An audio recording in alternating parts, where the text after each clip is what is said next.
I think anyone that grew up in the UK and London especially will know about the trends that we've been through musically, and it's kind of hard to ignore that. Like, you know, when you've grown up in London, it's kind of hard to just not be influenced by everything that's around you or everything that's going on around, like, musically. I kind of grew up around the jungle era, and then it went to like drum and bass, and then it went to garage, and then garage went to dubstep, and then dubstep went to like grime, and you know, I've been through all of those trends, so it's kind of hard to not be influenced by that. So I think that kind of comes out in the music that I make, and also like when I'm DJing as well.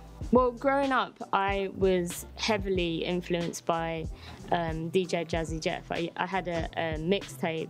Well, actually, it wasn't a mixtape. It was He's the DJ on the album. And there's one track on the album called Live from Union Square. And that's actually like how I learned to scratch. When I was trying to figure out how to scratch, I would go to that track and I would press play, rewind, until I got the transform exactly how like Jeff was doing it. So that's how I kind of was influenced by him. I think hip hop for me is just something that, you know, everybody listened to hip hop. I grew up on 90s hip hop. My older brother was a massive hip hop fan. All of my cousins were hip hop fans. You couldn't really get away from it. So I just grew up on hip hop, and that's how I kind of got into DJing hip hop, and then that obviously developed into other things as well. I met Jazzy Jeff for the first time when I booked him for a club night that I was doing when I was at university. And that club night was called Ebonics, funny enough, named after Big L. I booked him for the night, and he walked in, and I'll never forget how everyone just stopped. Like literally the whole place stopped, and I've never had like a whole room of people in a club clap for someone. I've never seen that before. Like, he walked in and everyone started clapping. Like, that's just weird.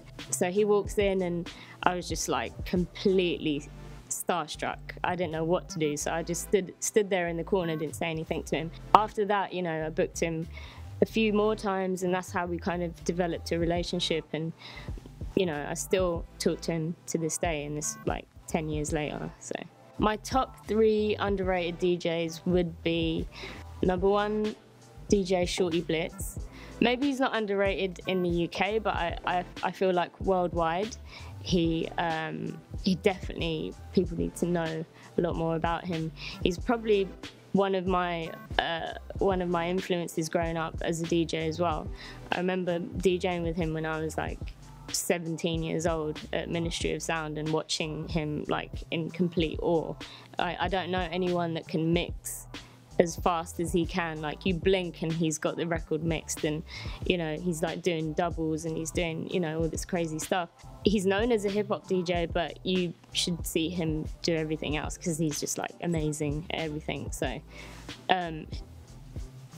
Shorty Blitz. Number 2 would be a guy from Canada called Scratch Bastard, or Bastard, or however he says his name.